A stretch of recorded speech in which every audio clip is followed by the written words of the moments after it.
Hello, hello.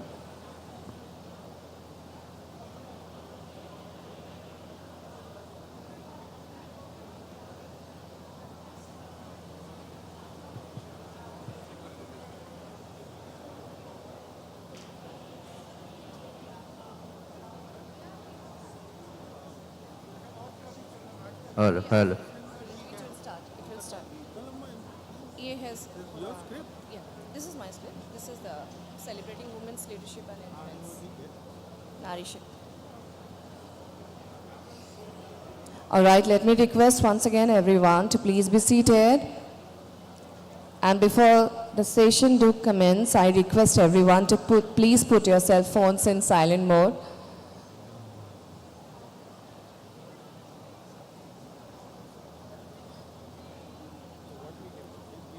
Slides which I will be playing on the screen. Okay, fine. I have detailed CV of everybody in the slide. When ma'am is introducing, I You will will flash be it on done, the done, lady done. screen so everybody can read it. ठीक. इसीलिए हमने And introduction वहाँ रखा है. I have prepared ma'am's introduction also. हाँ, Allow me ma'am का तो something. introduction आप ही को करना मैं है. कर लूँगी. And इनका भी Minister- थोड़ा हाँ, थोड़ा minister, करना है, इनका बिल्कुल, करना है करके आप पैनलिस्ट को टॉपिक से करेंगे, मिनिस्टर को वेलकम करेंगे, मिनिस्टर के बारे में थोड़ा करेंगे, मैडम को इंट्रोड्यूस कर देंगे और ये इनका बस बाकियों का नाम, only only name name, name and the country name and the country. ठीक है, बाकी डिटेल जो है वो सीवी हम उसके Done, स्क्रीन done. पे खिलाएंगे और वो Done, करेंगे. ठीक. And then of course at the end of the concluding session you know what. I know.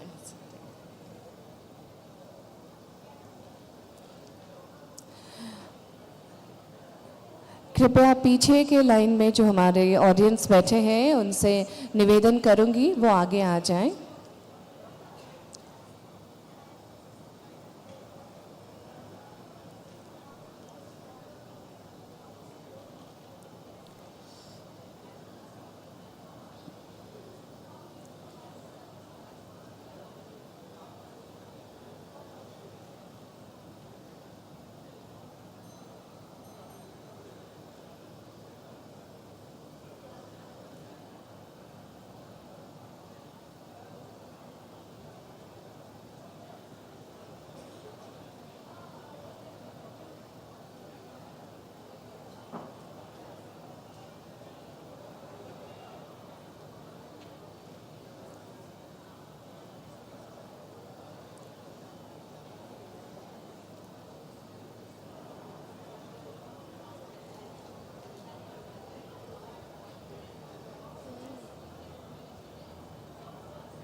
Ma'am, we need to hurry up because EAM sir will arrive soon, so we have to be seated on dais, please.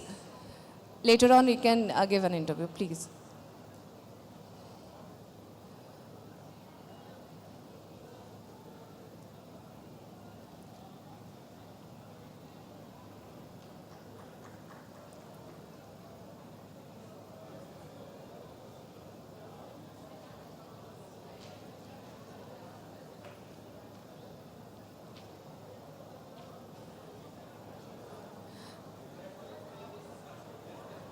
Ma'am, please, we have to hurry up. Thank you.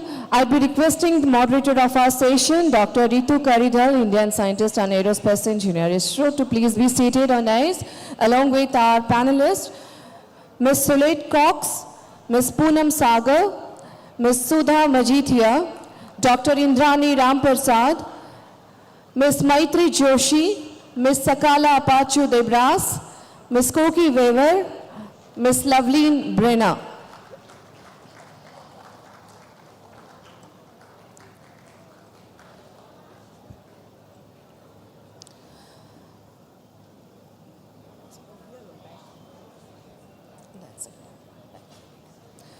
We have our moderator and distinguished set of panelists are already there on dais. All of you are aware about the session titled Diaspora Divas, Celebrating Women's Leadership and Influence, Nari, Shakti. Lovely. I don't need to say for a round of applause, I believe, for this session, and it's going to be a houseful session already. I can see the energy, the vibe. So once again, a big round of applause for all the distinguished achievers we have on dais along with our moderator. Ladies and gentlemen, they need more energy.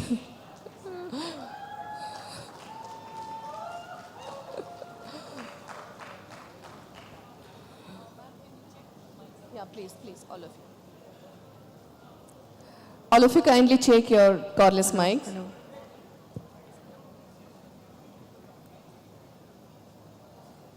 Hello. Check. Hello.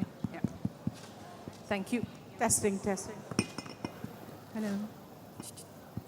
Hello. 1, 2, 3. Hello. Hello. 2, 3, Hello. 1. Hello. Hello.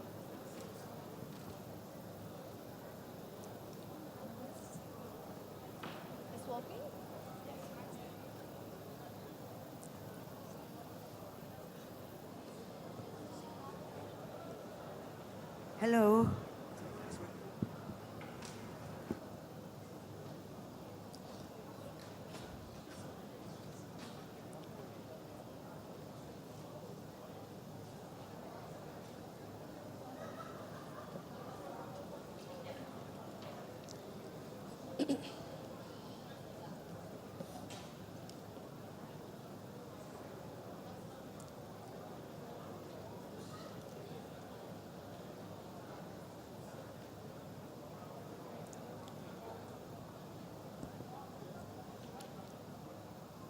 Requesting everyone to please be seated.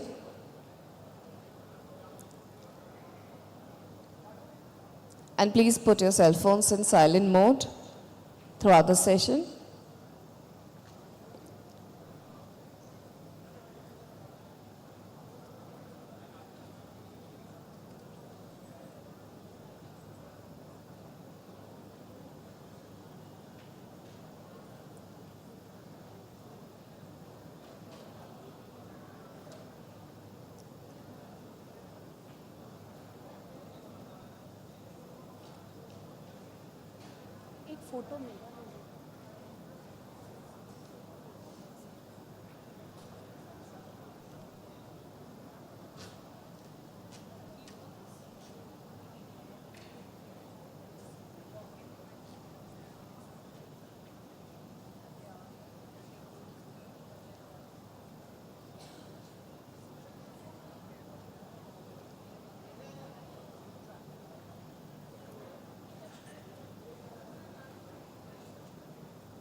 I request someone from event team to Please come.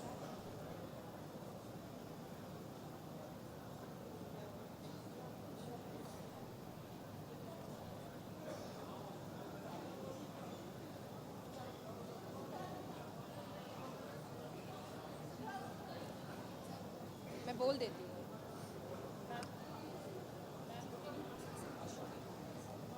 Excuse me.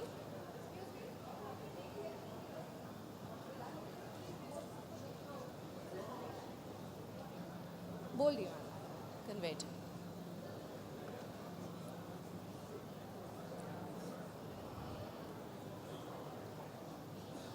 Hello. किए? अरे वो session no जी रखो.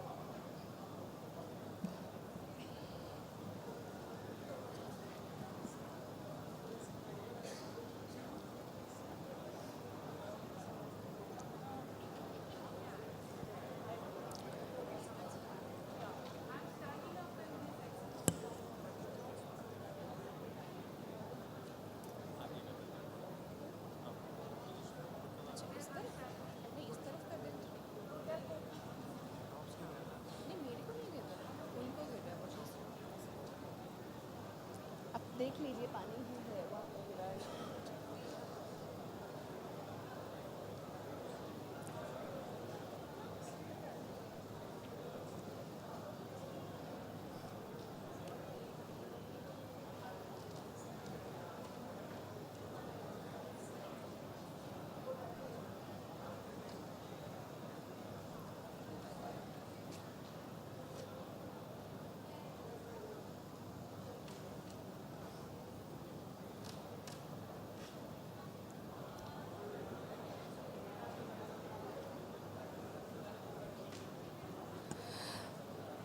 We have the arrival of Honorable External Affairs Minister, Government of India, Dr. S. Jaishankar. He will be chairing the session.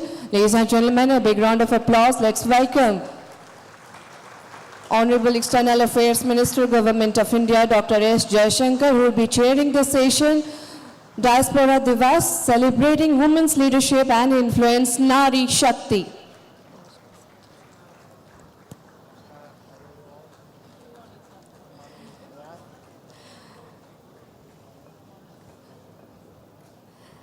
I would be now requesting our moderator, Dr. Ritu Karidhal, Indian scientist and aerospace engineer ISRO, to please welcome our chair with a fresh flower bouquet.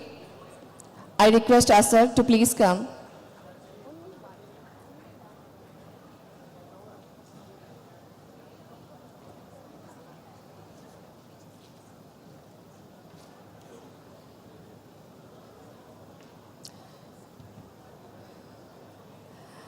This is already houseful and I can see more number of audience are there. This is praiseworthy. I can totally recall a sloka. Yatra naryastu pujyante ramanti tatra devataha. From our Vedas and Puranas, the sloka essentially narrates the society which respects women can actually have the capability to prosper, to develop in true sense. A big round of applause for all the Nari Shakti.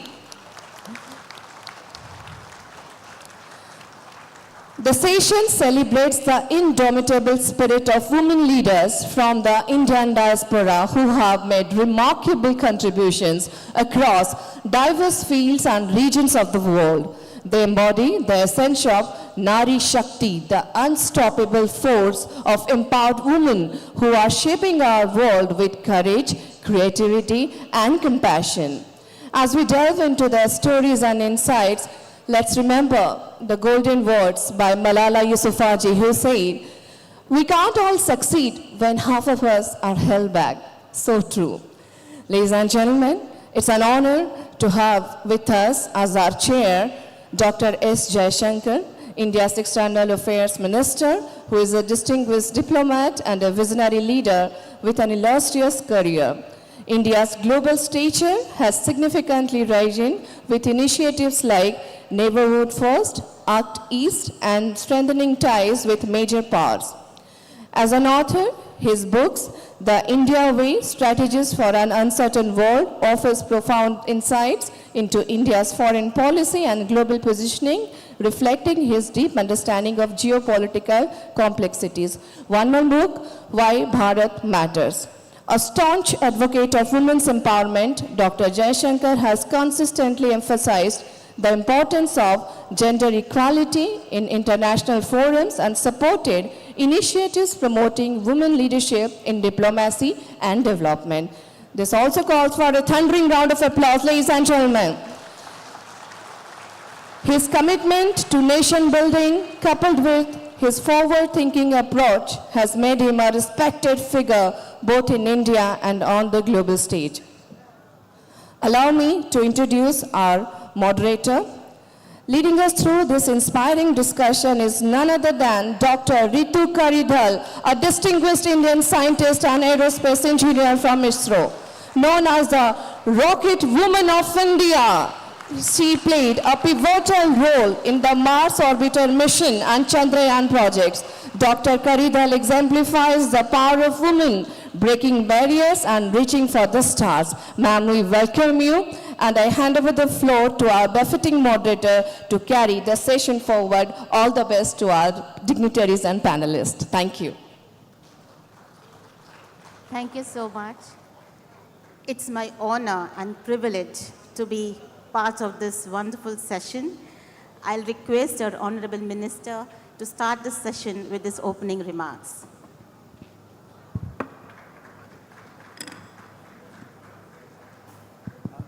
First of all, a very good morning to all of you, and I want to say at this PBD, for me, it is a matter of particular satisfaction to be able to join this panel on Diaspora Divas, celebrating women's leadership and influence. Now, some of you would be wondering, what am I doing on this panel? Now, I do want to say that under Prime Minister Narendra Modi's leadership, actually a number of issues pertaining to gender equality, to women development, etc., are very much a part of our international activities and foreign policy as well. In fact, when we chaired the G20, we pushed very strongly for the concept of women-led development and got it accepted in the G20 conceptual framework, and thereafter we actually pushed for it very strongly when the Summit of the Future took place as well. Secondly, we do a lot of development cooperation, especially with countries of the Global South. We are present in different ways through projects and capacity building in 78 countries of the Global South. And in many of them, actually, our projects target, gender-sensitive issues, women's equality, opportunities for them. So I do want to say this is very much built into our foreign policy, and therefore it's for me a great source of satisfaction to be sitting here with all of you. Just want to share a few other thoughts. When you look at it, in a way, we are talking about a set of challenges which are truly age-old, which unfortunately are often deeply percolated into our culture and traditions. So when we seek today to progress, we are addressing not challenges which are obvious and simple, but things which are very deeply ingrained in society and therefore that much harder really to overcome. So it starts at birth, nutrition, health, education. Basically, it becomes an issue of who has, in a way, a claim on the resources of the family, and that is where actually the deepest discrimination is practiced. And then, of course, it spills over into the workplace, into opportunities, and all of you know it far better than I would ever do. Now, we are today also gathered with a larger theme of Viksit Bharat. Now, you cannot have Viksit Bharat, you cannot progress towards Viksit Bharat if you don't address this issue. Because, this is at least 50% of what the challenge is. That until we are able to deal with many of these, I would say, traditional, historical, societal attitudes,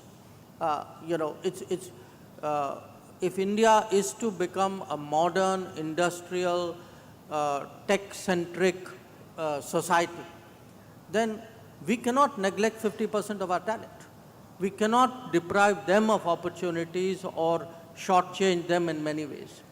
So I leave all of you to discuss this in further, but I do want to say that role models, why when I look at the term Divas, role models actually have a powerful motivational impact on society. That people look at them as role models and tell themselves consciously or unconsciously that if they can do it, we can do it. And the challenge for any society is to make role models eventually into trends. That if they are replicated, if they are internalized, if they are normalized, then they actually have a transformational impact on society. And before I conclude, I just want, again, because many of you come to India perhaps with gaps in your visits. Some of you may be here for the first time, some of you have been here before. So I also want to give you a snapshot really of the changes in this domain over the last decade. And allow me to share, some of these facts. I mean, the improvement in the national sex ratio, for example, the paid maternity leave for 26 weeks, the fact that 300 million, 30 crore Mudra Yojana loans have been given out to women entrepreneurs, that 43% of the enrollment today in STEM is of girls, that 28% has been the increase in the female enrollment in higher education, that 32 million Sukanya Samriddhi, accounts have been opened up for education, that 100 million smoke-free kitchens today, 100 million smoke-free kitchens, just think about it. Or that, when there is a housing scheme called Awas, under which 40 million homes have been built and handed over. And 72% of them have women ownership, either as sole ownership or as joint ownership.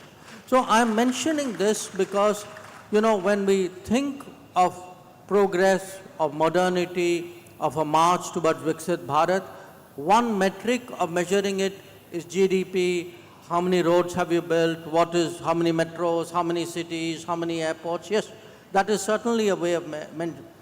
But that is superficial until we address the human side of that progress. And to my mind today, these are really some of the powerful changes which are happening in India. But like any change, as I said, they require role models, they require inspirations, they require divas.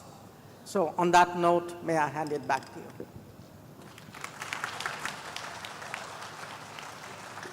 Thank you so much, sir, for sharing with us such strong statistics of government initiatives towards women empowerment. Taking forward to this session on Diaspora Divas, celebrating women's leadership and influence, Nari Shakti. Nari Shakti, India's commitment to women empowerment, is rooted in the ethos of Nari Shakti, which reflects a transformative journey towards fostering gender equality and unleashing the full potential of women in all spheres of life.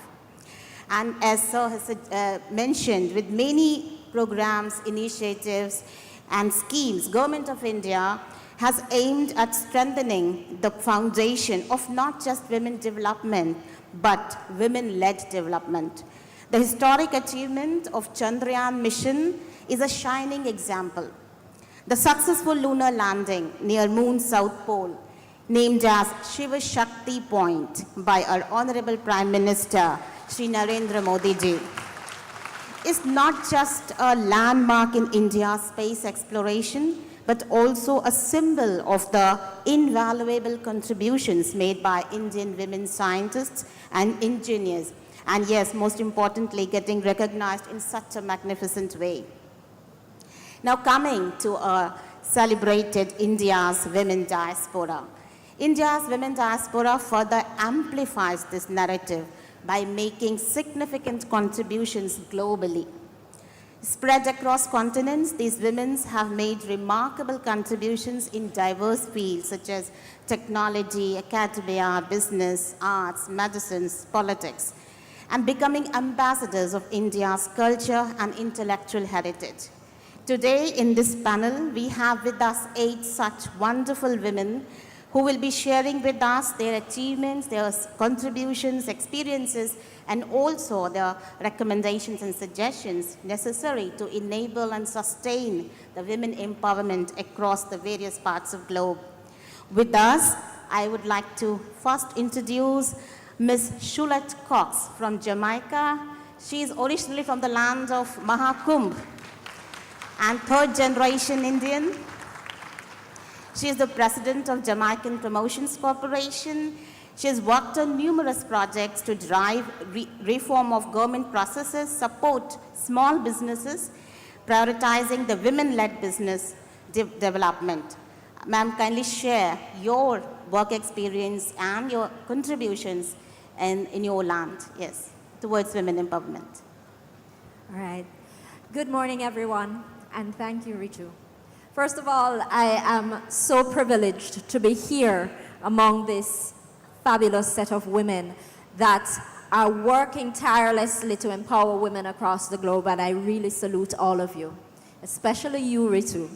We joke about it that we should be interviewing you for all your accomplishments. I also want to recognize you, Honorable Minister, and the outreach that you have had as Minister of External Affairs to the Indian diaspora across the globe. And also for the privilege through the High Commission in Jamaica for participating in this panel. Now, to go to the question that you asked, Ritu, about my experience and what led me to become what I believe and certainly what you believe to be an empowered woman. And it comes down to one basic truth. Growing up in Jamaica, nobody told me that I could not do anything I wanted to do. And I think being a part of a country like Jamaica, and for the audience, I want to just to let you know that Jamaica is not a part of Africa. It's actually a very small island of 3 million people. Cricket, right? We're from the West Indies. So just to let you know. But growing up in Jamaica, what we saw were very empowered women. In 2023, there was a global gender parity index that named Jamaica the 24th country in the world in terms of gender parity. And we were second in terms of freedom of economic independence. That means how we support women in business. And some quick statistics. Right now in Jamaica, 29% of our cabinet ministers are women, and that's above the global average of 26%.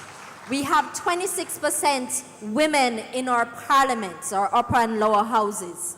And in fact, when Jamaica had its first free elections in 1944, we elected a woman parliamentarian in Jamaica. As a rule, the government of Jamaica has 30% requirement for women on boards of government entities.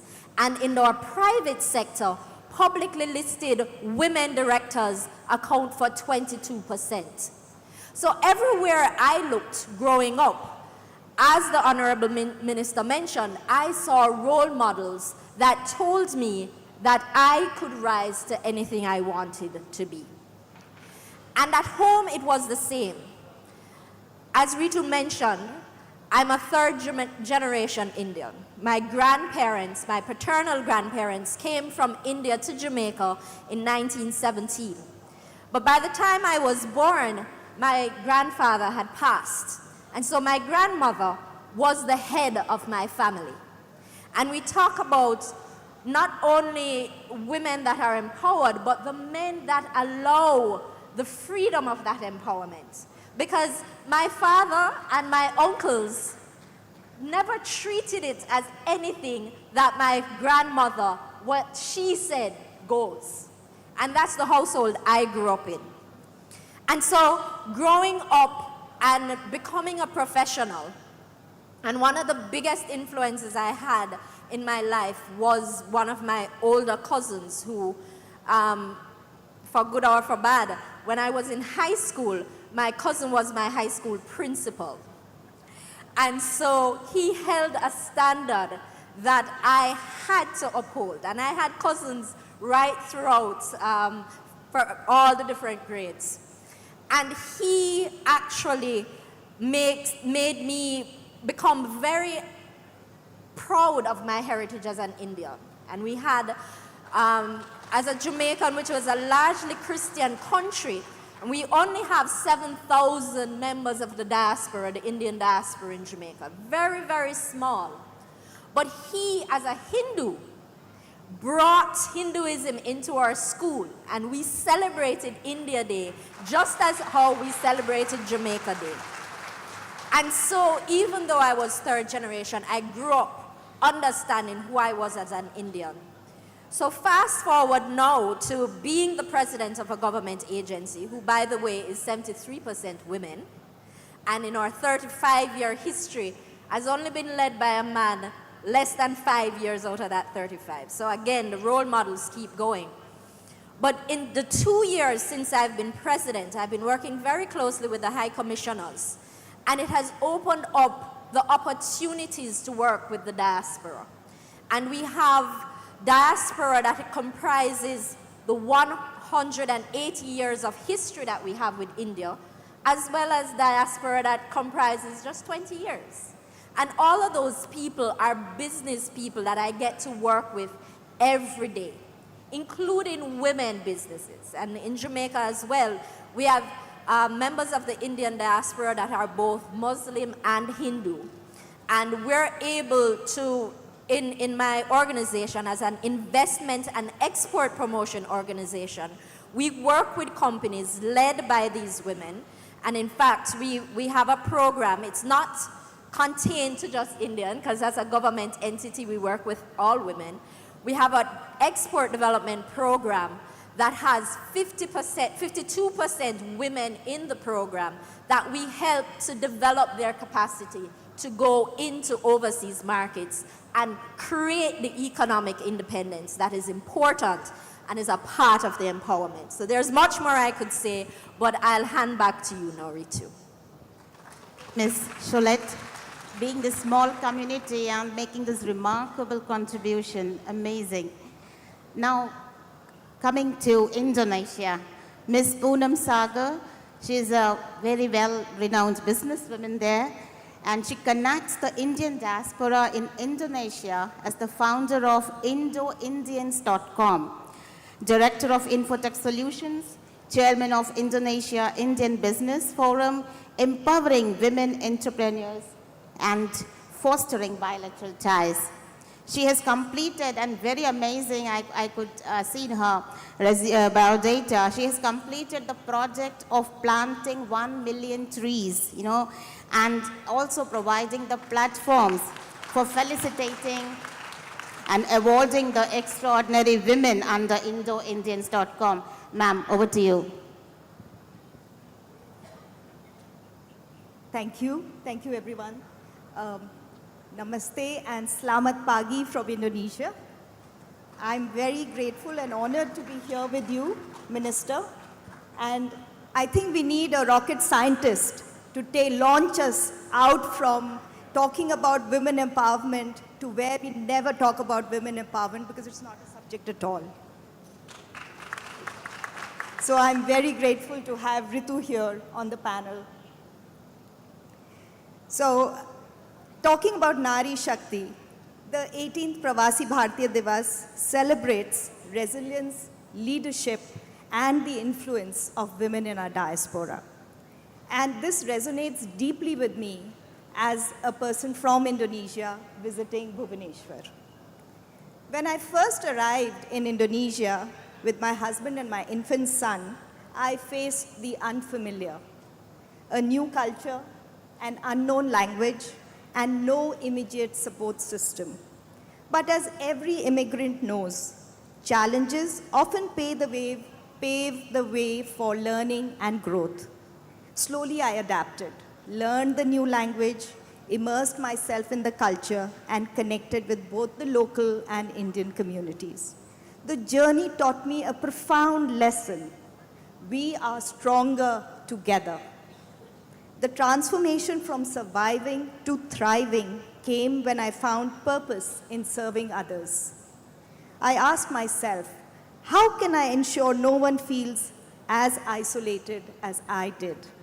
The question planted the seed for IndoIndians.com. It's a digital platform connecting the community, the diaspora in Indonesia.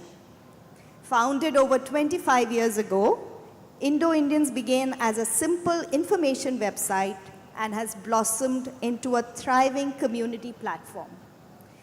I am very grateful to our embassy, the Indian Embassy in Indonesia, for supporting this and also using this as a platform to connect the diaspora together, while fostering collaboration across cultures. Through events, social media, collaborative projects, Indo-Indians has become more than a network. It's a bridge between two rich cultures, India and Indonesia.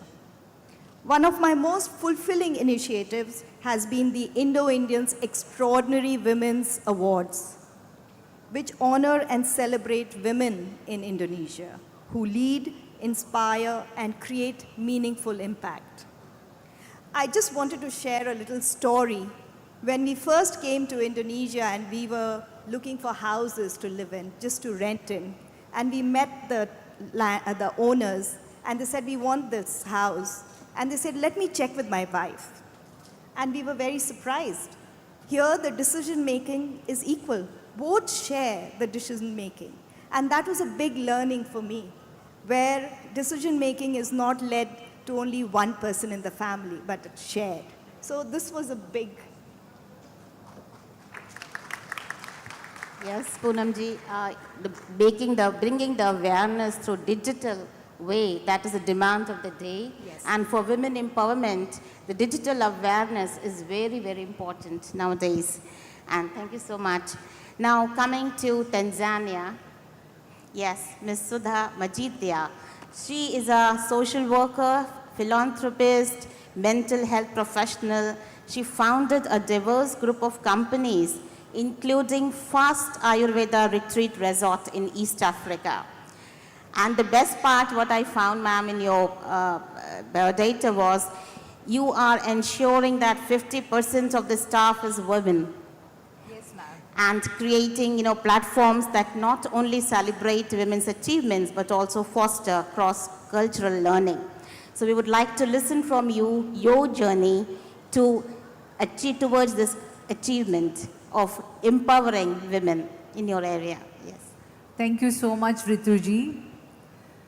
Honorable Jaishankar ji, I'm a great fan of you. Esteemed guest, my fellow panel, my friends, ladies and gentlemen, Namaskar, Odisha, Jambo, Tanzania. Deeply honored and blessed to be in this platform of global ambassadors of India, our homeland, where I had my beautiful 21 years and made me what I am today. Born in Mumbai, in a matriarchal family of Kerala, Spent my childhood in Gujarat and other areas. Married to a Gujarati. Settled in Tanzania for 33 years. Gave me a multiple exposure and a true fragrance of Vasudeva Kudumbakam. And I would like to say that when we women, we get that exposure, definitely the confidence also comes in. And along with confidence, I was privileged and blessed to get opportunity. Imagine in this world, if every girls or women get an opportunity to dream also to lead. That is very important to have a thriving society. I wouldn't say that I didn't face any challenges. There was multiple challenges. But one thing I realized, we have to find solution for everything. Like Madam Rituji said, opening Ayurveda center in Africa was a dream. Immense challenges were there, but today proudly and happily I say that we run a successful first Ayurveda retreat resort in East Africa. As a psychologist, my special agenda for women is promoting mental health along with education.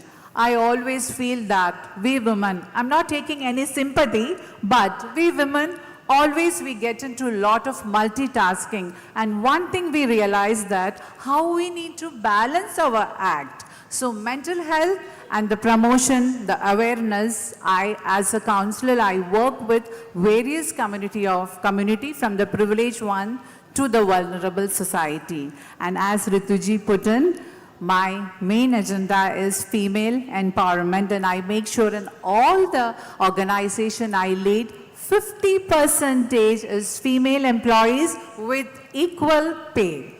Also, continuous training for our folks. Finally, I would like to conclude by saying this, that we women are our great supporters.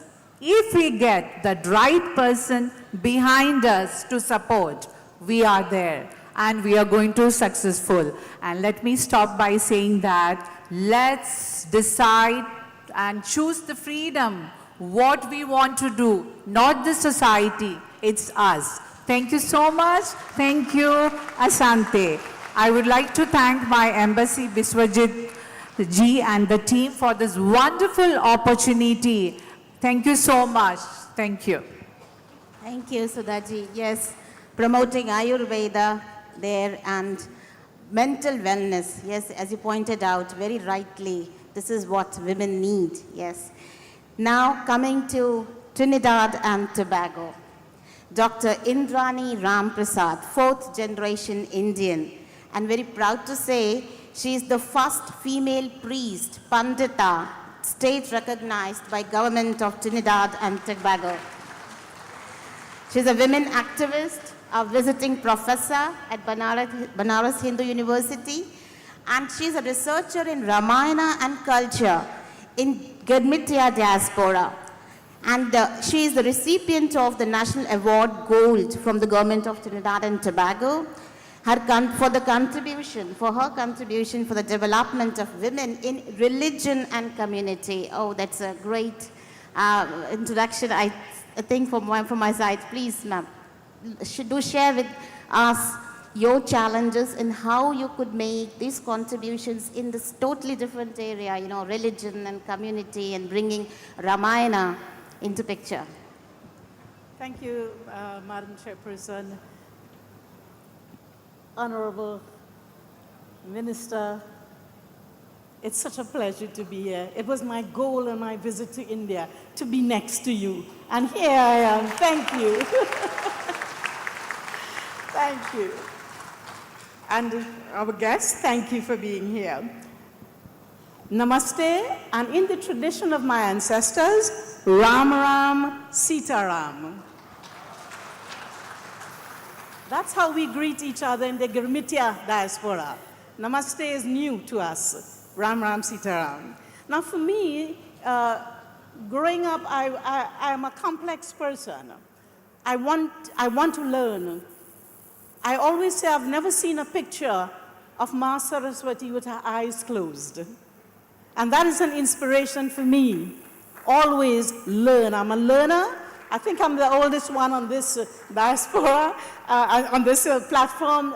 2 years ago, I completed India's first Master's in Hindu Studies at Banaras Hindu University.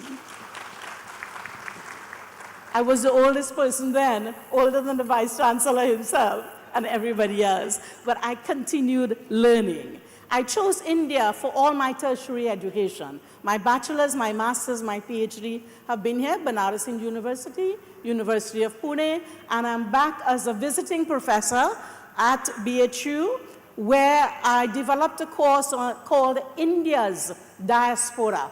So this was a very popular course it was online, and now BHU has incorporated Hindu Diaspora course for the BA students, and we are looking at a women's course as well. So exciting things are happening, and I want to say age is no barrier.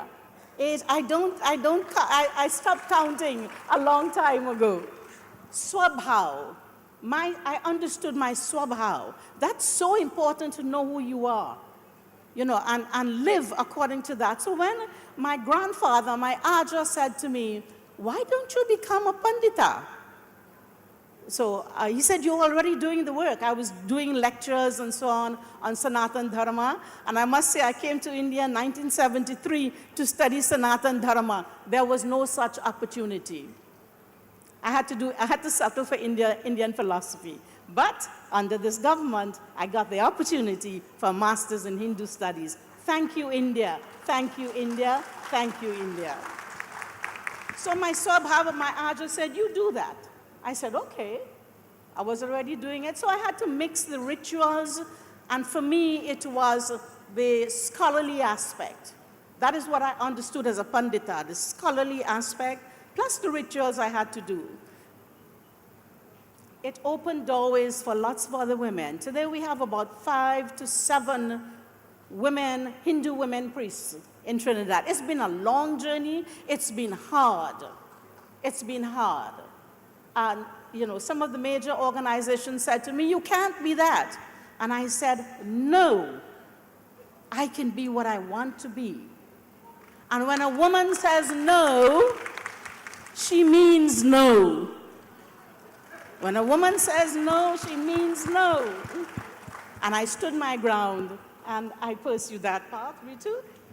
That's been, by and large, the Pandita pathway. So great. Yes, the women equality you represent by being the priest, you know, the first priest there. That's a real good example of women equality. Now, coming to our youngest panelist, Ms. Maitri Joshi from Addis Ababa. She is the huge promoter of yoga and mixed martial arts, and also a digital awareness. She is promoting the digital awareness among women diaspora. Currently, she is a deputy general manager of a leading company. So yes, Maitri, we would like to listen, see all of us here, maybe we would have faced challenges in our generation. Maybe I'll call, this is our next generation, younger generation, Maitri. Their challenges are totally different. You know, the children, the kids who are born and brought up abroad, and then how to bring them into the, you know, Indian, tell them about Indian culture and tradition. So I would like to listen from you, Maitri, your work and your contribution. Thank you so much.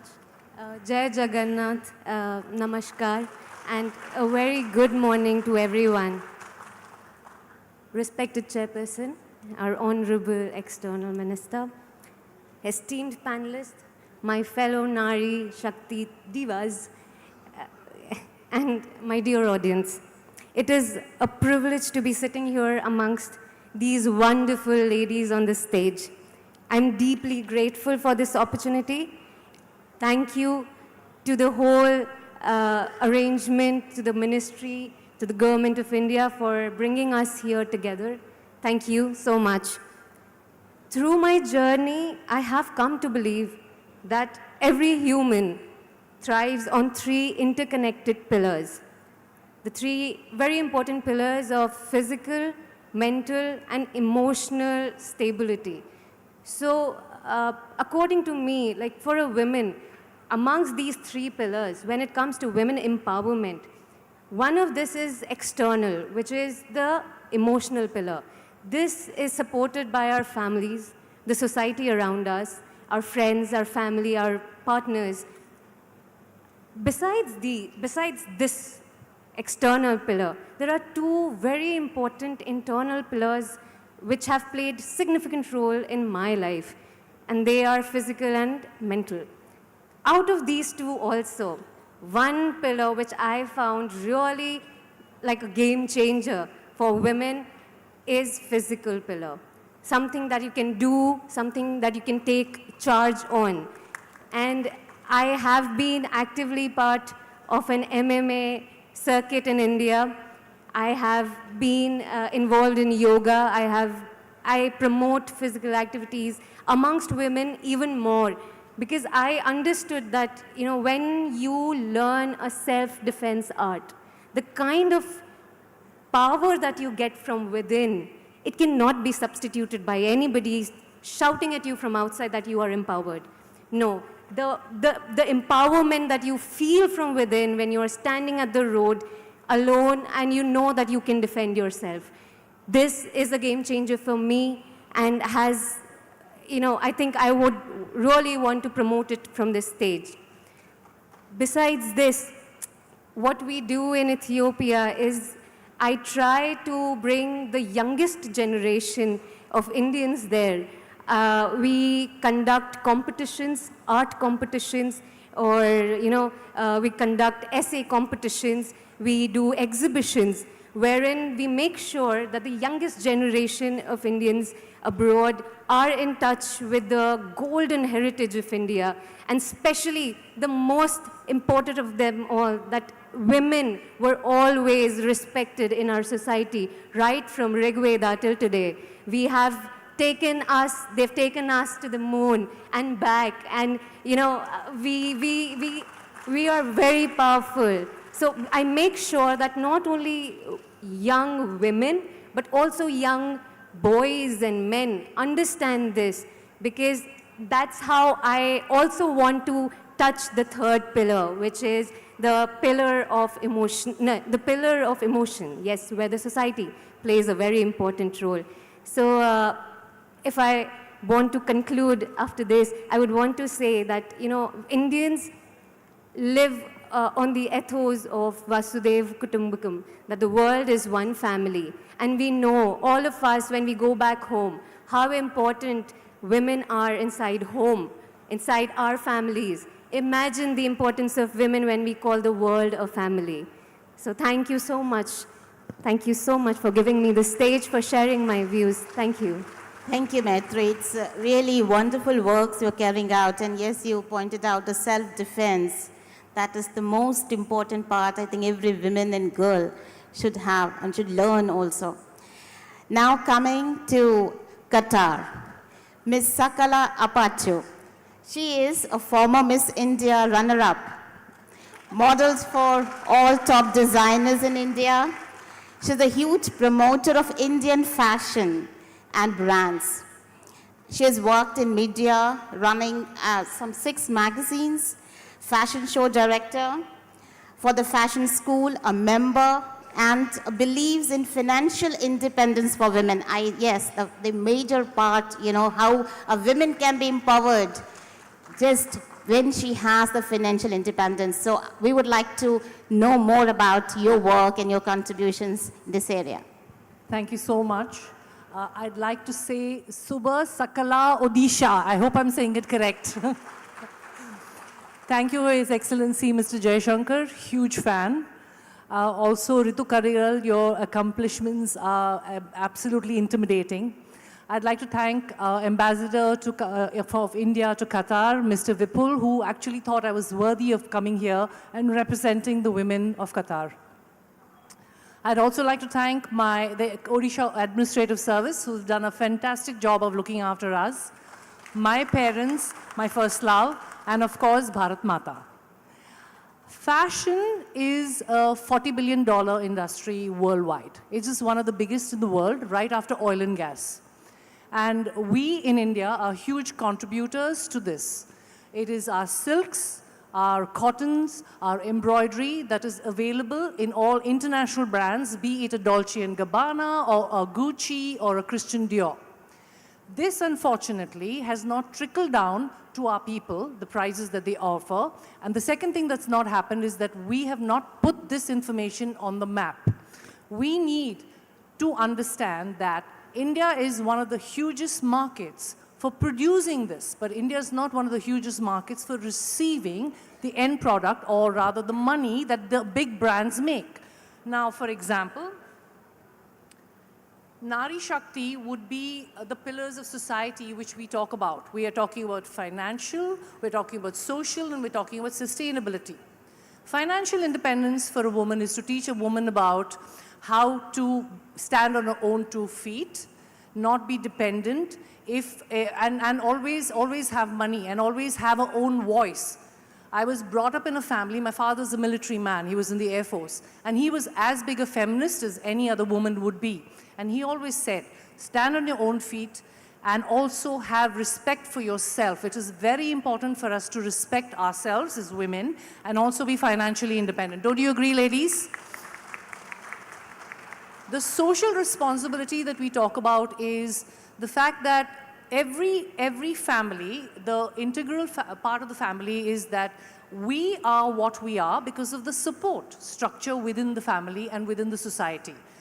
Our families, our friends, our peers, our teachers, our gurus are all part of the whole social structure that teaches us to become what we are today. And that is a very important lesson that we need to understand. And the last thing is, of course, sustainability. Fashion should not be about not teaching somebody about sustainable garments, sustainability, about using less water, about buying less. It's about buying quality, which India produces, and also about buying very good products from India. I proudly say that I wear something desi every day. Every day I wear something desi. And I'm very proud of the fact that I'm Indian and I produce some of the best, and I want to turn around and teach this to the rest of the world, one person at a time. So part of my journey in Qatar was to teach the Qatari kids and the Qatari women about India. Fun fact, they have a program called the Henna, which is just before the wedding, where the women wear Indian garments. And why should they buy something cheap? So I used to bring them to India, and I used to take them to the top designer houses in India, and I used to show them that they could buy the best of the best at prices that, of course, for them is very cheap, for us very expensive, but understand that they could buy anything that they wanted from India, sourced from the best, putting Indian designers on the map for them. And it has been a slow journey. It has been an interesting journey, but it is a journey nonetheless that I like to understand. We also, I talk about the education of women, and it's very important to educate women, one person at a time, because a society that does not educate women degenerates, and you will all agree with that. I mean, we all need to educate ourselves and educate a person. So I would conclude that.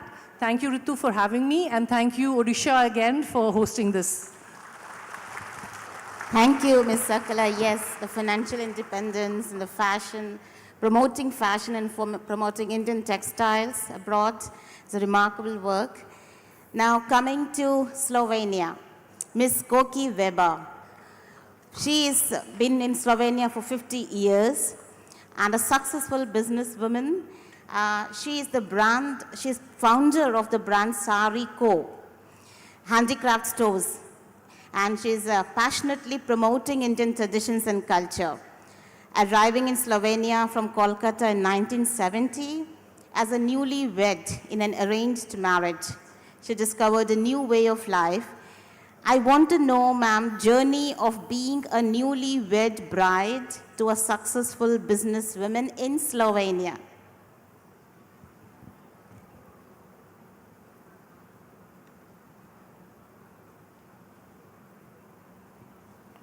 Namaste.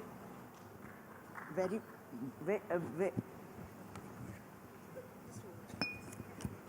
big fan of you. Always wanted to meet you.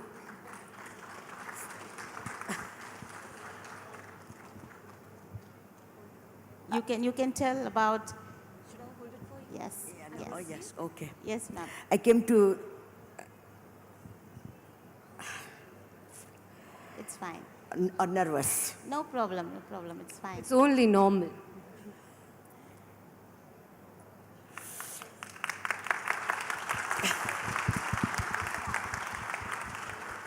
We all will support her, right? Yes, yes. I mean, she has been really, I mean, she has discovered a new way of life, which I understand from her, and that required significant resilience, adaptability, and courage. Thank you. You tell me your courage part. Okay, thank you. I came to Slovenia in 1970 when Slovenia was under Yugoslavia, non-aligned, and there were no Indian families over there, and I did not know the language.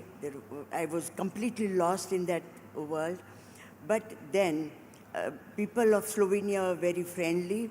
They were very much interested in Indian culture, Indian way of life, how to wear saris, why we are putting tilak in our forehead, why there are no signs for men when they are wedded. We don't know if Indian man is married or not, but Indian women always have these signs on their forehead. They wanted to know so many things, and I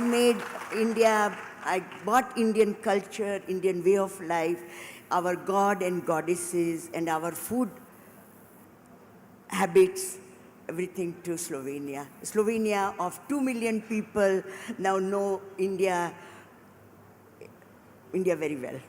Yes, thank you. Thank you for promoting Indian culture in Slovenia. Thank you, ma'am. Coming next to Norway, Miss Loveline Breina. She is an advisor in Norwegian government and held several leadership positions, challenged the Norwegian policies, influence research and rewrite the narrative of women and immigrants. She is named as Norway's toughest woman. Was involved, and she was involved in the Chatterjee case to get the children returned to India, a marvelous work. And the whole major work, which she has taken up now, is initiating the world's first national leadership system standard, ISO standards, for diversity and gender equality. So your remarkable journey of, going there and bringing ISO standards, we talk about ISO in every other field when we talk about our space science and or technology or business, ISO. Now ISO is coming here also. So would like to know more about that. Thank you so much, Rituji, and thank you, Mr. Jayashankarji. It's a great pleasure to be here. Thank you, Odisha, and thank you, the Indian government, for inviting me here. I grew up in one of the richest country, more gender equal country in the world, Norway.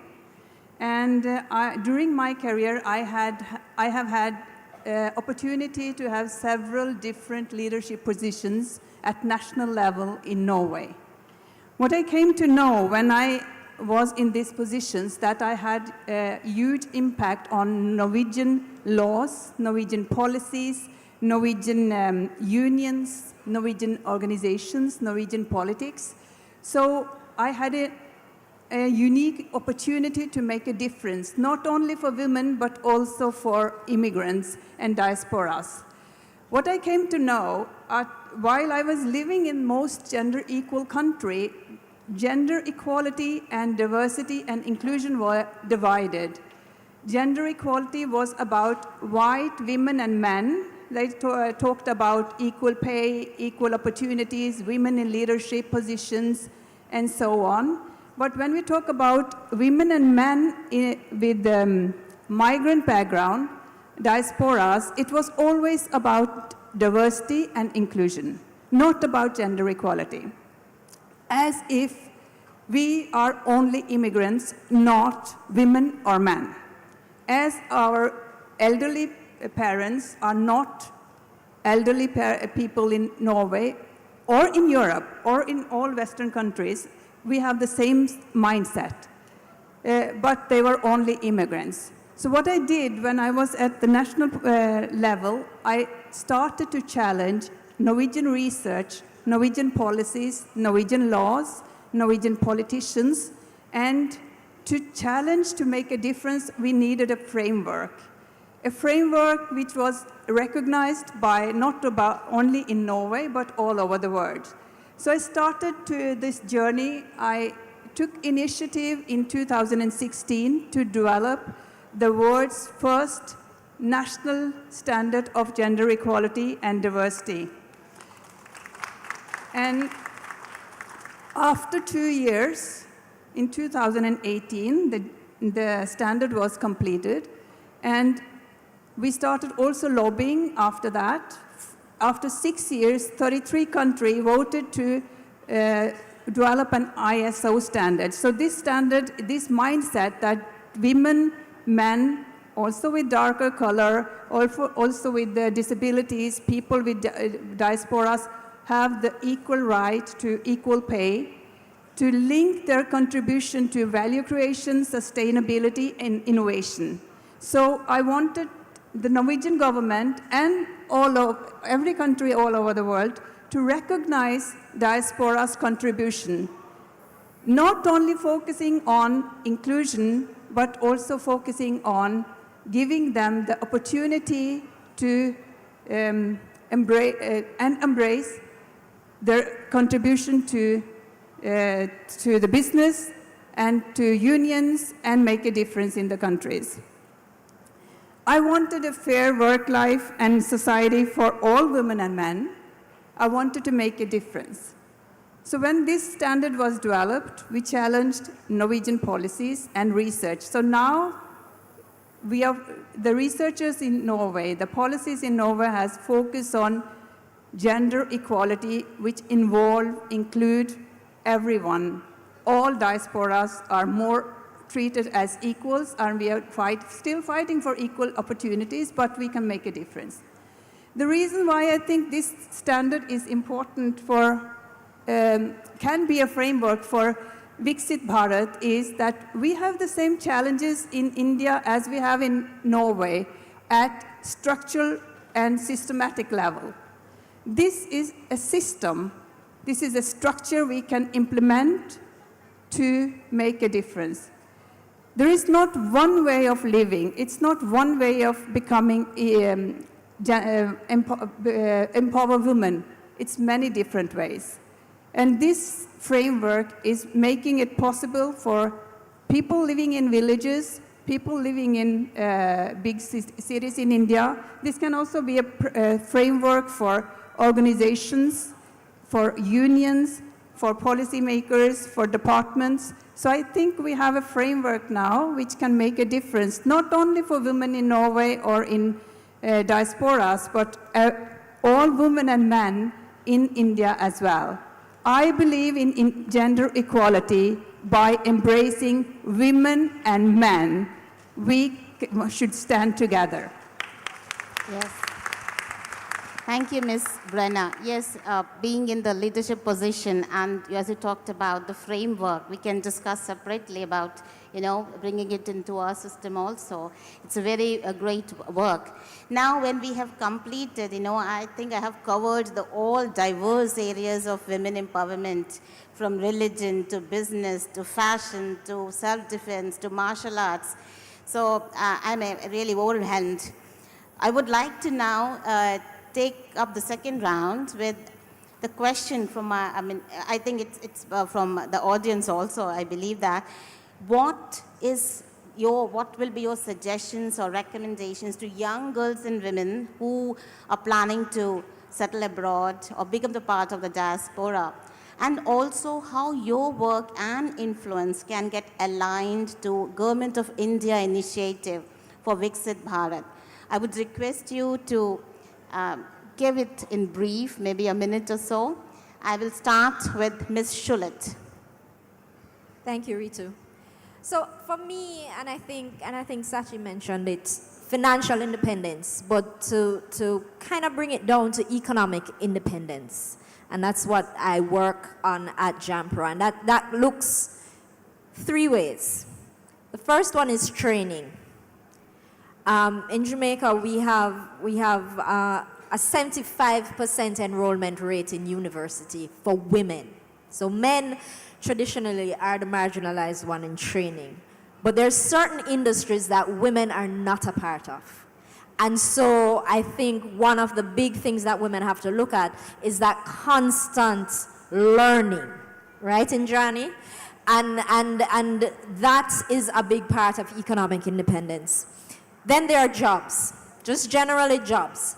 But there are certain industries as well that we are aligned to as women. And I spoke about the ones that are new to us and we should get into, but we should take full advantage of the industries that women own. So in Jamaica, we do a lot of work on what we call global digital services, and that covers a lot of what's outsourcing, and India knows a lot about the outsourcing industry. And we're now trying, as you did, to move up the value chain from business process, call center, that kind of work, to knowledge process. And the training and the jobs go together. And so empowering yourself to get higher value jobs so that you're not earning a minimum wage, but you're earning at the highest level.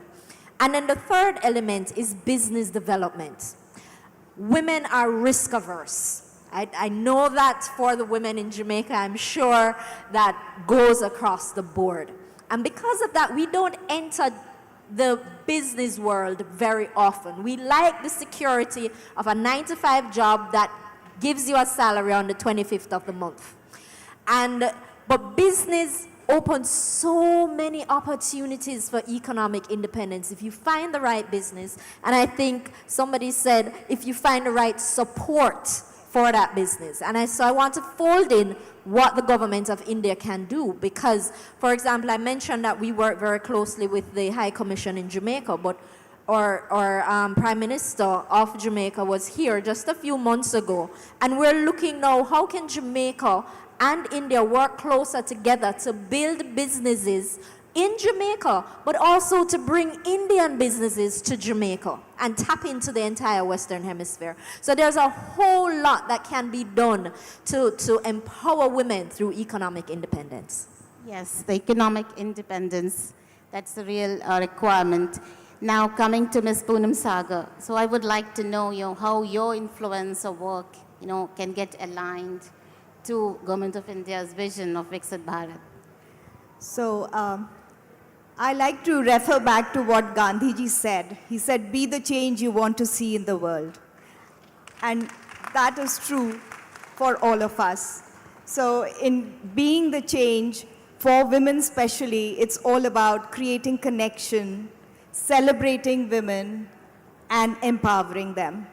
And from that perspective, like Shulet talked about connecting businesses, Indonesia and India have a great trade deficit.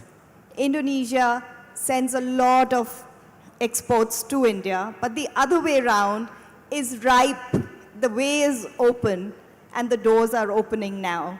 So this is the time for India to make inroads into Indonesia with a lot of things, especially in the field of healthcare, education. Those are things. And these are all things that women too are a part of. And as I earlier said, we should all look at it from the part of capability and not about gender. Thank you, ma'am. Yes, you rightly mentioned. Now coming to Ms. Sudha. So what will be your take? Yes. Thank you, ma'am. I always stand for mental health. I always believe that we women, we have the capacity, no doubt about it. Like yesterday we were discussing, ma'am, she herself, she's such a good example, but what happened with us is that due to the multitasking or the multiple roles we play, at times we get into that confusion phase. So what else? We have to develop. We need more awareness programs. We need more actual programs. And I know a lot of things are happening for women. Even Sir said that. But still there is a taboo. Do you agree? Still there is a taboo to go and show the world that, no, you know, I'm the tough lady. I have depression, or I cannot talk about that. No, that should not be there. And I fight for it, even with my country. And I know Tanzania and India, with the embassy program going on, we have excellent relationship. But I've never seen anywhere any mental awareness program or anything. And I would really like to look into that. Thank you so much. Thank you. Very good suggestion, ma'am, for mental awareness program. Yes, Dr. Indrani, being the priest, what will be your, how you can, your work and influence can get aligned to India's vision of Viksit Bharat, our government's vision of Viksit Bharat? Okay, in terms of India, I've been here for the past 50 years, right? First came as a teenager to India. So I'm closely aligned. I want to suggest we have mentors for our women, young women. I remember we had Miss Pandey on our youth panel. Her dad invited me to be a member of parliament. And then another party member came to my home and said, I'm offering you a senatorship. I was not prepared. I had no mentors. And I did not feel confident going into those positions dominated by men, and that I didn't have my feet on the ground. So I think we women need to be educated, empowered that way. And in fact, we did have a course in Trinidad for empowering women in the rural areas. I did that. That was very popular. So let's empower each other through conscious mentorship. And let's listen to diaspora voices. Like that word idol. India does not understand what that does to people like me, coming from a Western civilization and that part of the world. It's a very distasteful word. We feel inner pain when you say idol, when we mean, when we mean a murti or vigraha or so. Let's use our indigenous words. Why are we translating away our identity? So I want to say, let's put our feet down. Media is the most powerful force in this information age. Media is the most let's get in there and control our narrative. Be careful. India's civilizational values, my goodness, we have the answer to peace in the world. Let's pursue that, as I see already being done. I would love to be part of that. And finally, from BHU, as I said, we have the course for India's diaspora. I think the diplomats need training in India's diaspora. We've had a few who have come to us not understanding we are a different diaspora. The ones of the British colonial, European colonial times is different to the IT diaspora in the US. Yes. So let's understand and know each other. Yes, we understand. So knowing each other, that is what is important. Now, Ms. Maitri would like to listen from you. So the city that I come from, Addis Ababa, is the seat for African Union also. They have a very interesting rule wherein if they have a chairman and a deputy chairman, a chairperson, I should say. So if the chairperson is a female or a male, the other deputy chairperson will definitely be of the other gender. So this in itself is an example of, equality for, and this is a representation of African Union. Imagine the kind of empowerment that you are getting from just an example. Besides this, I also would want to suggest that, in today's world, the future is very digital. The future, we have a digital world that we live in also. We talk about women empowerment in the physical realm, definitely. But I think it's high time that we start, because the sooner we start, the better the younger generation will be prepared for the coming, the digital world. They need to be empowered in the digital world as well. So, because the meta world, the AI, the machine learning, this is our future. We need to be prepared for that as well. So this is my suggestions. Yes, Thank digital you. connectivity and get aware. That's the right point. Yes, Ms. Sakala, how you would like to propose or suggest your views? So one of the things that my father taught me very early in life, my 4G father, was that you need to be financially independent. The quicker you get financially independent, the quicker you learn a skill set, the quicker you can stand on your own 2 feet. Unfortunately, my 2 feet took me to modeling, but I'm just telling you on a bigger picture. But on a very serious note, one of the things that I learned in Qatar after living there for 24 years was it is one of the safest countries in the world for women. Safest. You can leave your house. I haven't locked my house in 24 years. If you come to my house today and say, I have to drop off a package, okay, go in through the kitchen or go in through the garden door. We don't lock our houses. Why can't India have higher safety standards for women? That's the first thing that I want to talk about. The other thing is that teaching women a skill set. A lot of the women we talk about, and this is not me, I don't represent the whole of India. We're talking about the women in the villages who don't have education and don't have the capacity to get educated. We need to teach them a skill set, whether it is weaving or stitching or cooking or something, make it into cooperative societies, make them financially independent. Biggest example of that, Lijjat Papad and Amul. I mean, look at what they've done for the women in India. Look at what they've done. They've actually changed the demographics. So this is what I want to do. I want to change one person at a time, the whole country, and I start by educating the women, and I'm going to continue my father and mother's legacy in that. Thank you so much.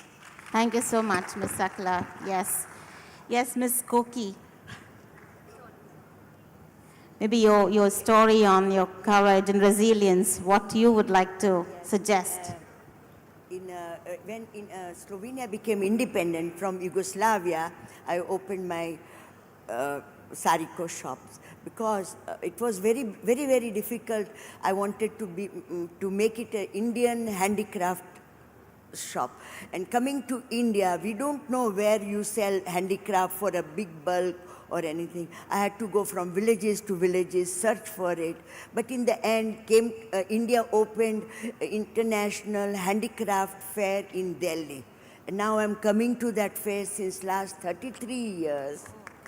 And getting Indian handicraft to Slovenia, but of a very choice handicraft, not all other.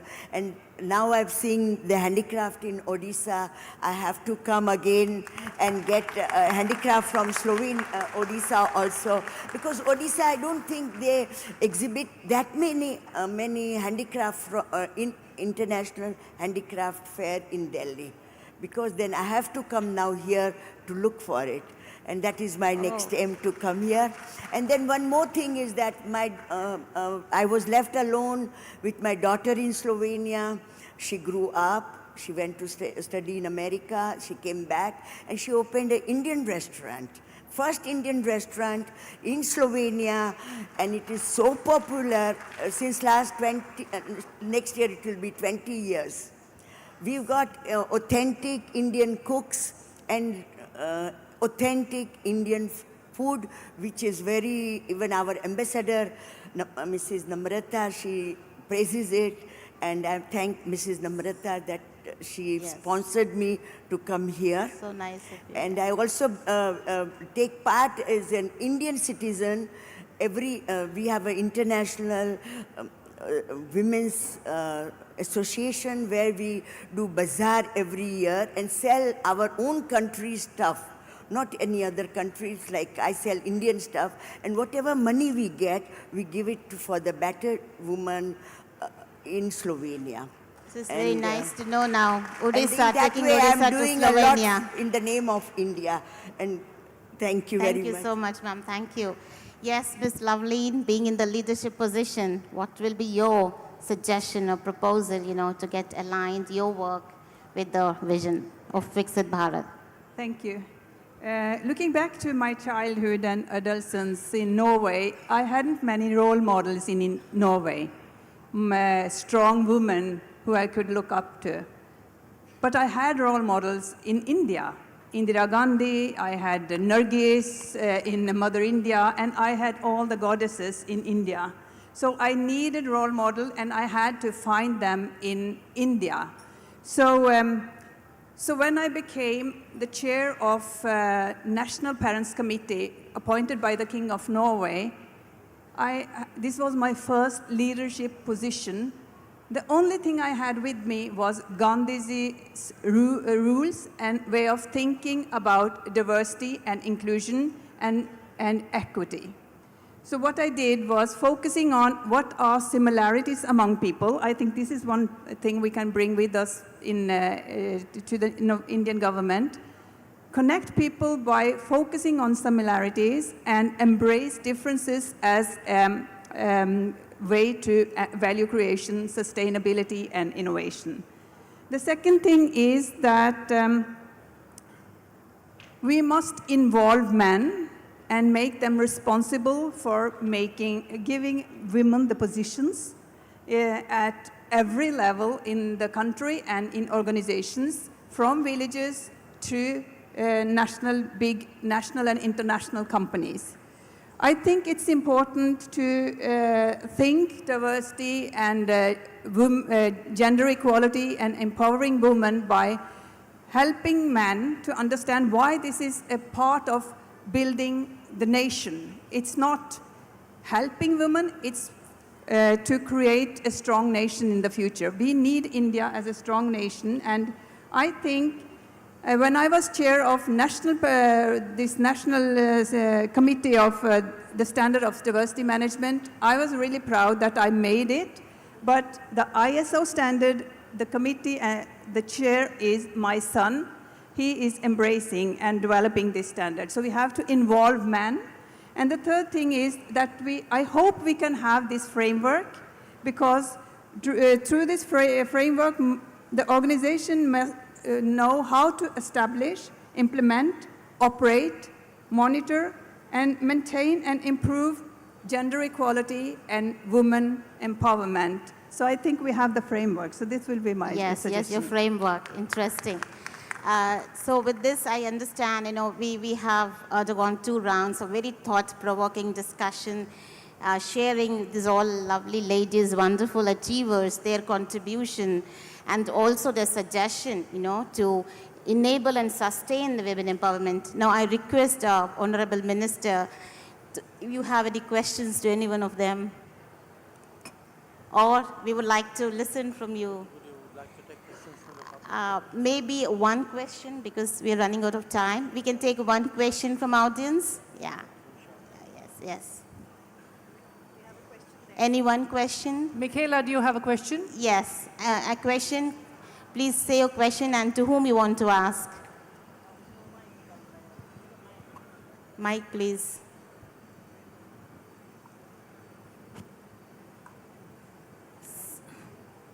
Hello, yeah. We have a limited time. Actually, I had lots of questions for everybody, but the session, we would take another session for that. Role model मेरी माँ सबसे बड़ी role model रही हैं. आपने mental health के बारे में बात की. I think I should talk in English because the delegates might not understand. Somebody, you mentioned about mental health. I would just put an addition to you that please keep physical health also hand in hand with the mental health, because that's very important. Only when you're physically healthy can you take anyone, a man of 6 feet also. I'm not even 4'10", but I feel confident enough. That is one thing, so please take that. And financial independence, teaching a skill is an excellent point, but I would like to add on to that, or request maybe to Mr. S. Shankar and the other delegates, that for someone like me who stopped working after 15 years full-time because my children were born, we need something so that we can go back to work easily. It's very difficult. because aajkal when I was working, the world was like this. Now the world is like this. It's all AI and all computers. I really have to struggle. So maybe something like that, if you could do that. And the other thing, mothers, since we are talking about women empowerment, I have 2 sons. Mothers need to train their sons so that they respect their women and mothers and their grandmothers and the female. So please, that is one thing. And as a politician, this is directly addressed to Mr. Jaishankar. I don't know whether how much will he be able to help on that account. See, politicians have the power to change the country or the state or the village or their panchayat. If women who in their small way, वो अपने society को ही change करने के लिए किसी को आप उनको थोड़ा पावर दे दे, क्योंकि मैं कुछ भी करना चाहती हूँ, मुझे जिला पंचायत या वो काउंसलर या वो लोकल पॉलिटिशियन के पास जाना पड़ता है, उसमें बहुत दिक्कत होती है, हर चीज में चप्पल घिसना पड़ता है और आपको हर चीज में very indirectly you are asked.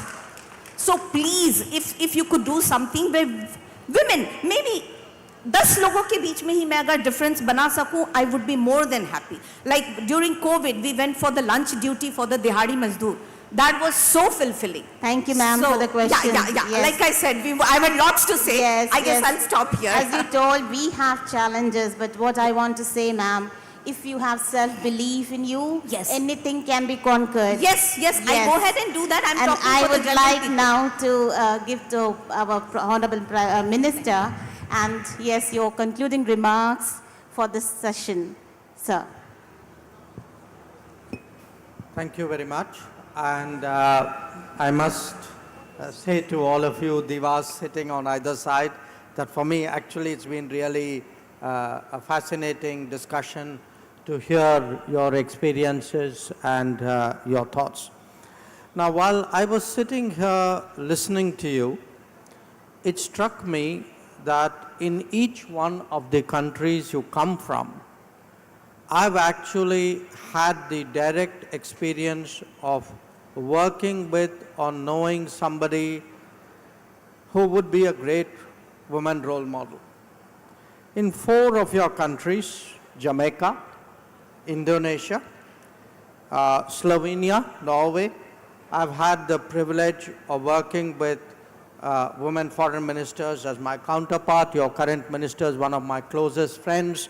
Your previous minister, Retno Marsudi, like Kaminas Johnson-Smith, these were among my closest colleagues. So I've had a chance in a way to work with them to kind of respect the contributions that they've made.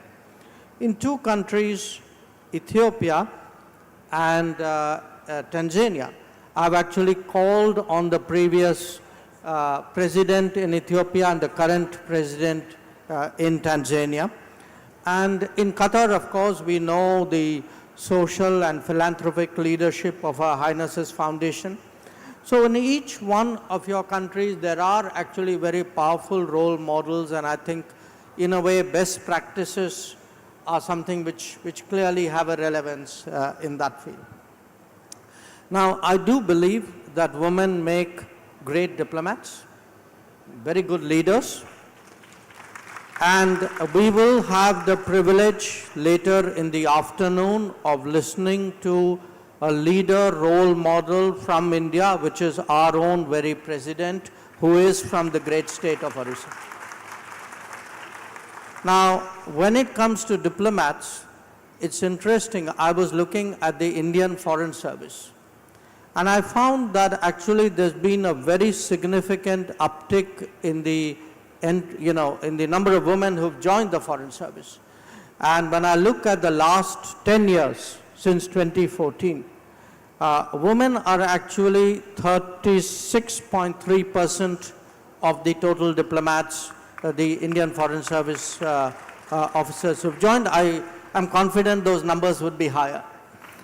Now, having said that, I think many of the, the points you made, the confidence, the inner strength, the responsibility, the mental, the fortitude, the multitasking, and most of all, the ability to shape family thinking. So I think one of the suggestions which we heard from the floor, why it is important to teach your sons also to respect women. This is, by the way, an advice given publicly by Prime Minister Modi from the ramparts of the Red Fort. He once said, how often do you ask your sons where they were late in the evening? So I think these are really societal debates, changes we are going through. The panel debated, what recommendations would you give? I think they are before us. I mean, clearly today, again, I look at our own last decade. Among the changes, I spoke about the changes in terms of the ground changes. But look in terms of the policy and the impact changes. Today we have women officers in 12 arms and services of the Indian military. That is a big change. I mean, you are the daughter of a service officer, so you would appreciate what it means. Or you look at political leadership. The question was raised that I have to go to a Zilla Panchayat, I have to go to a legislative assembly, I have to go to parliaments. Now, for us, the passing of the Nari Shakti Adhinayam, where 33% reservation is guaranteed, this will bring about a change.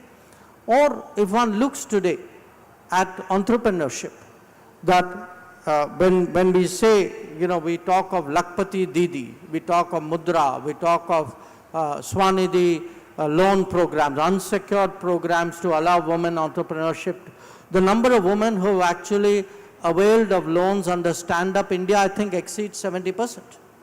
So how do we encourage them to get into public life? How do we encourage greater entrepreneurship? But most of all, sitting next to you, how do they actually bring their talents to bear on technology? Creation of technology, but also deployment of technology. So, it's interesting. We have a program called Drone Didi. Drone Didi is to teach young women how to operate drones so that in the villages, they are actually able to use drones to sort of contribute to agricultural performance. So my concluding remarks, even though I'm sitting next to you, is Nari Shakti is not rocket science. Nari Shakti should be an attitude, it should be a belief, it should be internalized, but I'm sure a rocket scientist can actually inspire us most of all in Nari Shakti. Thank you so much, sir. You are the huge inspiration for all of us. Let me say that. And yes, with the final words, what I would like to say, Indian women diaspora representing a dynamic blend of tradition and modernity, making invaluable contributions to the global stage while staying deeply rooted in their heritage. So all of your achievements, not only enhance India's global image, but also inspires millions of women worldwide to dream big and break barriers. Thank you so much. Thank you to Honorable Minister Sir for chairing the session so well, and thank you to our befitting moderator. Thank you, our esteemed panelists.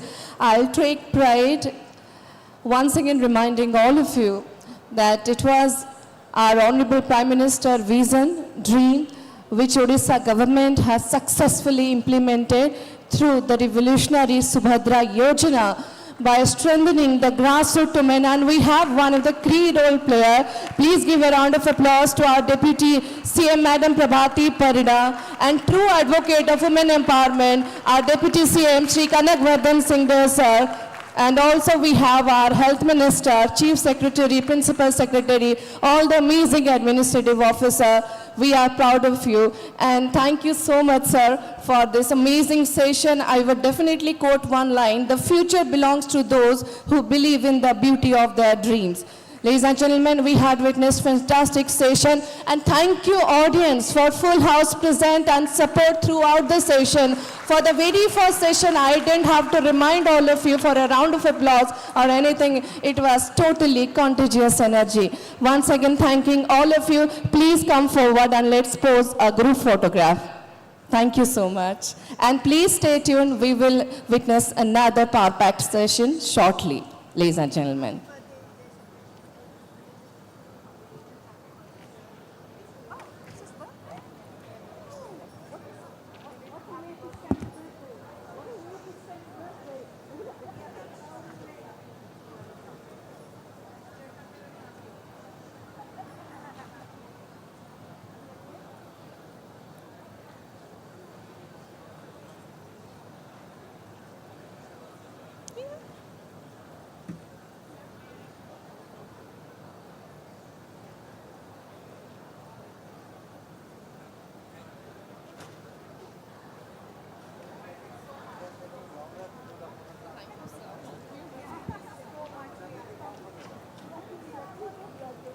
I'm so well spoken.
I request Nari Shakti present on dais.